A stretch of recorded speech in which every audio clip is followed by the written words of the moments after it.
大家係落足壓力睇下舊屋有乜嘢會發生嘅可能性啦。Hello，我係 Alex。咁今次呢一段片咧，就係介紹3房排屋嘅大翻新。本身間都相當有歷史嘅屋，咁價錢平平地，但係咧個屋咧就要打執嘅。咁我哋會係稍後嘅時候咧，就睇一睇個完成圖，咁前同後嘅對比啦。我哋睇睇動工前嘅原相先。第一幅就係前面 porch 嗰條柱啦，主嘅棟梁啦，左邊嗰條啊。咁有咩問題呢？佢就係個腳位啦，因為太耐歷史啦，我都唔知幾多年啦，所以咧啲木咧都俾蟲蛀啦，或者係俾雨侵蝕。而上邊 porch 上邊咧個瓦片咧分開咗喎。咁啊做唔到保護作用啦，呢個係要更換或者修補嘅。呢個就個 porch 嗰道門啦，嗰道門咧，哇，都幾殘舊嘅，真係你哋如果有遇到咁情況，真係諗諗換定係再修補啦，都幾困難嘅。嗱，嗰個 porch 嘅腳位亦係侵蝕咗啦，包括個門啦，同埋側邊啦，同埋個打橫嗰條去水嘅滲水嘅嗰個擋嘅雨擋嘅。咁呢個咧就係個門鉸啦，嗰個門鎖啦。個門鎖咧手柄咧都係鬆飄飄嘅，又係好耐噶啦，好舊噶啦。咁 porch 入邊啦 ，porch 入邊咧呢一塊咧唔係咩木地板喎，其實原來係一個膠席嚟嘅，都好殘啦，見相就見得到嘅。跟住就係嗰個porch 嘅身啦，個牆身會見到好多啲霉爛啊、霉咗嘅木啊，或者有蟲蛀都唔奇嘅。咁呢個入到屋入邊咧就廚房啦，咁嗰個台面咧側邊咧就係爛咗嘅，係啦，咁變成唔係咁好睇啦。咁牆身都有剝落嘅情況嘅，講緊係室內啊，咁我哋都有少少修補嘅動作嘅，做咗，咁要好多浸功夫㗎。咁呢個咧就係去後花園嗰啲玻璃門咁呢個玻璃門咧係有裂痕嘅，中間嗰度裂咗，呢個報告都有寫嘅。嗰啲 survey report， 呢個咧就係樓上嗰個走廊地氈啦，其實係好多污跡，相就唔係咁容易睇到啦，但係咧就真係好嚴重嘅，係油漆跡嚟嘅。跟住呢一個咧就係房入邊，呢個問題就唔係好大意嘅，不過就係外觀上就係好多啲明喉明線咧，就係咁釘釘釘唔知啲舊樓點解咁中意啲咁做法啦，方便啩？呢個點解一條乜嘢咧？就係嗰個叫做捲簾或者叫窗簾嗰條繩咁爛咗嘅。咁個牆身咧就係啲牆紙剝落啦、舊啦個牆紙，咁又要執佢啦。咁行到去呢個就係extension 或者 conservatory 啦，嗰啲類似玻璃屋啦。咁個頂咧好舊嘅，好糟邋遢嘅。咁睇下換定係要翻新啦。呢個係原裝相係咁嘅。咁呢個去到花園後面嘅外牆啦，外牆咧你會見到嗰啲磚牆咧。佢係有少少剝落啦，太耐啦，風霜雪月啦，日照夜照，咁咧就會開始老化啦。咁要執嘅，唔係就好容易滲水。呢個就後花園啦，個外觀你見到地下啲磚其實冇砌嘅，就咁擺喺度嘅啫。我都唔知點解，應該就要砌啦。地下又有裂紋啦，咁磚咧圍牆嘅磚咧都係鬆散嘅，好容易造成意外嘅。咁當然咧要固定佢啦，最緊要安全先。呢個咧就係側邊嗰啲圍板叫圍欄嗰啲板咧叫 fence， 咁佢咧就因為打風打爛咗，咁係喎，呢度都幾勁喎，啲風係好容易打爛嘅。咁呢個就係後花園最遠嗰度啦，咁就係全部啲雜物污糟邋遢嘢都擺晒喺度嘅，咁即係又係要處理，連間屋都爛㗎啦。呢款即熱式熱水爐都比較常見，容易壞嘅。以我裝修嘅 case 嚟講咧，4個裝修 case 有2個就壞啦，唔知點解佢嘅年份比較短啦，2-3年貨仔。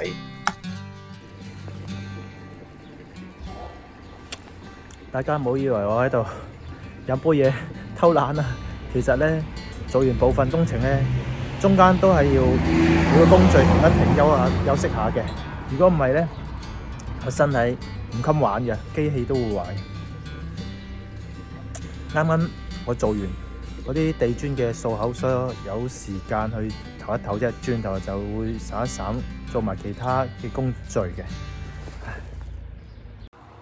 終於完成咗呢個大翻新啦，一個比較有歷史80年樓齡嘅單位，3房單位做一個翻新工程，係啦，加埋少少裝修啦，咁我哋睇睇個效果啦。本來好殘嘅 porch， 真係用咗都唔少時間去將啲黴嘅殘嘅木板、玻璃啊全部大翻新，咁加埋個地板啦，變成瓷磚啦，好靚嘅，有格調嘅，有背搭嘅，送朵花俾佢添。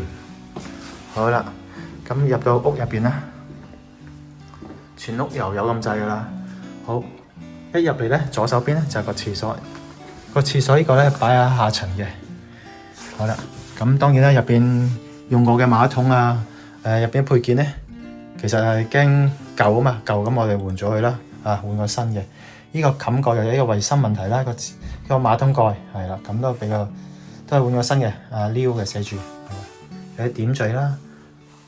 好，全屋呢個廁所都清潔過嘅，加埋一個浴簾啦、露櫃啦，咁佢哋興浸浴啦，我哋興花灑，咁都可以唔好肥到出邊啦，加埋啲防水嘅保護啦。好，出到嚟。覺得企企理理、舒舒服服咧，咁住屋梗係最緊要呢一個感覺啦，個感官啦。油完成屋嘅翻新油咧，咁就變成舒服好多嘅。包括廚房啦，咁都執過嘅，大清潔同埋大翻新嘅，因為嗰時真係好殘舊。咁我哋跟個水 report 啦，做翻啲防漏啦、窗邊啦，係啦。呢個水 report 有講嘅，咁我哋將個色調咧改先啲，咁就會人都精神啲啦。咁如果暗暗地咁唔係唔好嘅，咁另一種風格啦。好啦，大清潔，未去上層之前咧，我哋下層都睇晒啦。咁呢個咧就係個雜物房啦。好啦。本身好多雜物嘅，好殘舊，好多蜘蛛網，哇！真係用啲心機幫佢搞好佢啦。OK，咁咧就去到出邊呢個叫做 conservatory 啦，或者叫 extension 啦都得嘅，睇你點叫啦。呢個唔係重點，重點就係執過企企理理上邊其實換咗1塊、2塊、3塊、4塊都得嘅，不過經濟效益咧就翻新清潔啦，拆落嚟都冇問題嘅。咁下面嗰啲殘舊爛咗嘅，我哋都會改過啦，係啦，換個新嘅啦，或者係做得到油填縫都做咗啦。其實而家變成用得㗎啦，係咪好市正咧？個趟門都係好順嘅，好啦。下面咧就少啲嘢改嘅，反而咧上邊嗰層就多啲嘢改。咁地氈我哋保留咗樓梯啦，因為行路行上嚟嗰時咧會比較即係比較寧靜少少嘅。如果係用木地板唔係唔寧靜嘅，睇要做得加固佢咯。如果唔係咧會一聲嘅，係咪？好啦。黑白配靚好多嘅。見到呢個走廊啦，原身咧係跟地氈嘅紋嗰啲係個走廊上層走廊叫 landing 位啦。咁我哋換咗地板，無縫地板，咁就易打理好多。即係講真，呢啲地板一定係容易打理㗎啦。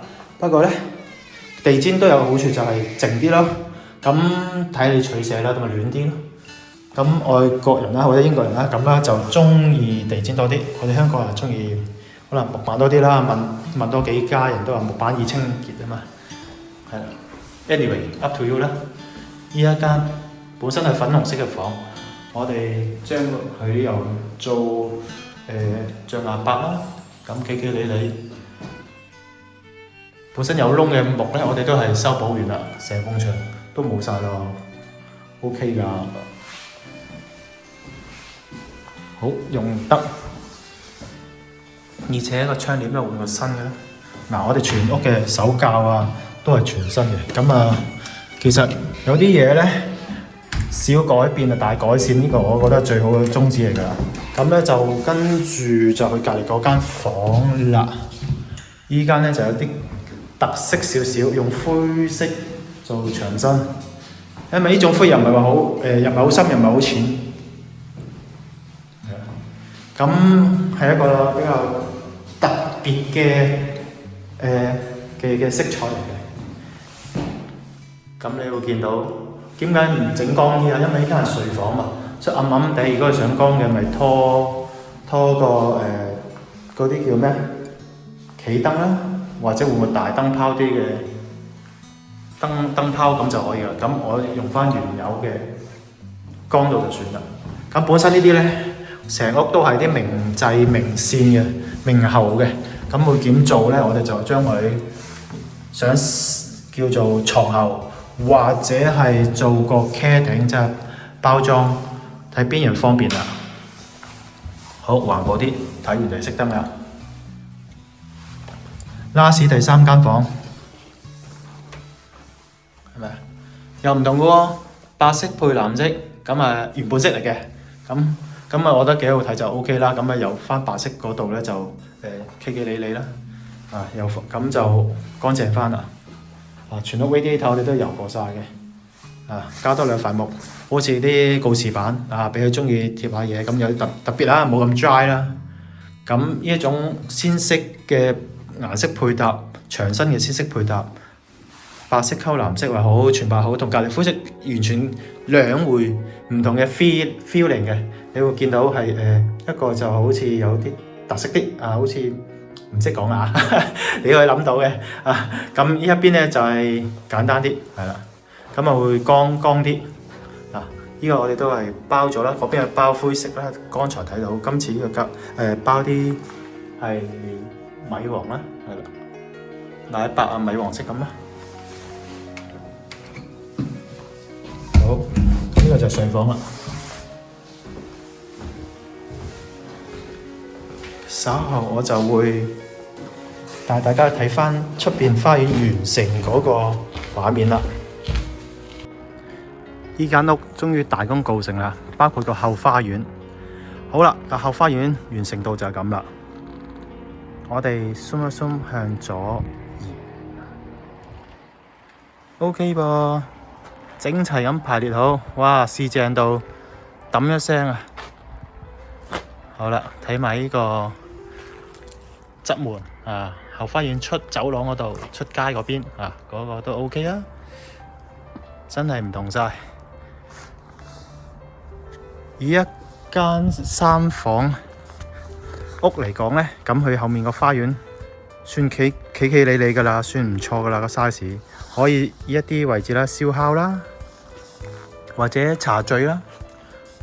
當然啦，你怕凍怕大風就另外咁樣講啦，我講笑啫。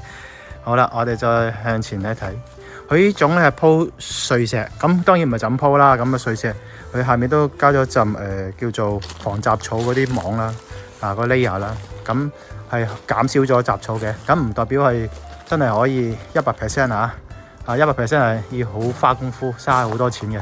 好啦，呢間屋仔啦，之前又爛又舊又穿又流水嘅，咁玻璃又冇咁半嘅。好，而家叫做修補完啦，維修完啦，幾靚仔，試井搽一浸外牆嘅防水油，係啦。咁呢啲防水油咧都係要嘥功夫去油嘅。咁個屋頂漏水，我哋再做咗啲物料啦，做保護層啦。屋頂咁有好多種做法嘅。佢呢一種物料咧就有分5年、10年、15年，最多都見過20年嘅啫。上邊都係做晒外牆修補啦。咁呢個 extension 都係做咗啲防水嘅動作啦。所以咧呢個防水咧就幾年要油一油，即係講緊啲紅磚嗰啲啊。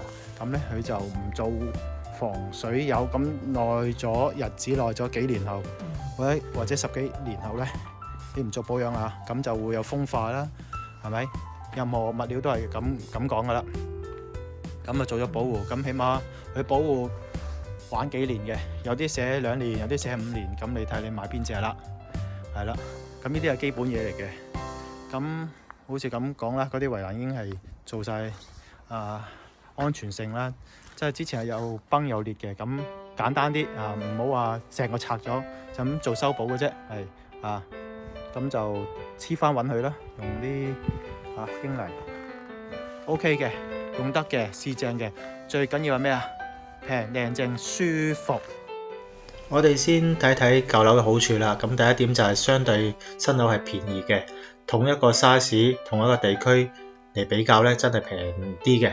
咁第二點就係花園比較大啦。咁因為以前嘅落成嘅樓宇咧，佢哋好注重個花園嘅空間感嘅，因為一個私人嘅地方，所以咧往往10零20、30米都係好 common 嘅。咁第三點咧就係較多嘅擴建空間啦。既然有咁多嘅花園或者係多用途地方咧，咁咧佢哋可以做一啲叫做 extension 嘅，即係擴建啦。咁就係只緊要合乎規格，咁就可以去起噶啦。即係當然係有錢去起啦。第四點咧就係市區嘅樓盤咧就較新樓多，因為市中心已經完成咗落成咗啦，咁啲配套周圍嗰啲樓盤咧都係落成咗啦，所以咧跟隨個市中心嘅發展咧，咁嗰啲舊樓嘅其實係同期嘅，咁就會多好多噶啦。咁新樓就變成去啲偏僻啲嘅開發區做起樓啦。咁社區配套已發展，當然啦。咁以幾十年嚟講，點會未發展成功咧？當然啦，有啲巴士路線汽車路線或者係啲超市街市或者係啲食肆都係已經係完成咗噶啦，發展好噶啦。咁第六點咧就可以買樓之前觀察下附近嘅居民佢嘅習性或者係佢嘅嗰啲品德好唔好睇下周圍乾唔乾淨或者佢哋嗰啲住嘅民族睇下你中唔中意同佢一齊住咁你去觀察咗先去決定買或者係租去嗰度住啦。講完好處，而家就講下壞處啦。樓宇嘅建材老化咧，咁就好明顯嘅，咁係越老嘅樓盤啦咁佢咧嘅老化跡象就越明顯嘅，特別係啲幾十年百幾年嗰啲就會比較明顯啲嘅。咁咧就要注意啦，如果有保養嘅，平時有打理嘅，咁有做定期檢查嘅，咁都 OK 嘅。如果唔係咧，就會日久失修就好大件事啦。第二點咧就係外牆滲水剝落嘅問題要注意，因為啲英國樓咧主要都係以紅磚為主啦。咁就算紅磚又好啦，咁有100年歷史的話或者幾廿年啦，60、70年咧，咁佢都會有機會有滲水嘅剝落嘅情況嘅，咁都係要做下啲保養啦。如果你見到有啲問題咧，咁就要及早處理啦，或者唔好要嗰間屋啦。如果唔係咧，就好難處理噶啦。第三咧就喉管電同埋電線嘅老化，咁呢個係室內或者室外都會有嘅。咁始終幾十年啦，喉管都會生鏽或者有啲污漬積聚啦，咁或者塞咗或者會爆裂滲水都有情況嘅。電線咧都會老化硬化啦，會脆啦、粉碎啦都有情況嘅，就做唔到保護作用，而且分鐘引致火警都唔或者短路都唔奇嘅。咁小心啲啦，要揾師傅去檢查啦。第四咧就係翻新工程或者裝修工程會預計會比較多啲嘅，因為可能佢嘅問題多有時要做下先發現啲問題出現咧。咁咧就要更加要俾多啲錢去做維修保養，都冇辦法㗎啦。第5點即係最後嗰點啦，因為始終越舊就嗰個市值就越低，咁你特別嘅樓又唔另計啦，咁佢放售咧就會相對困難就高咗啦。咁佢嘅放售個價錢咧都會偏低嘅，咁要注意呢幾點啦。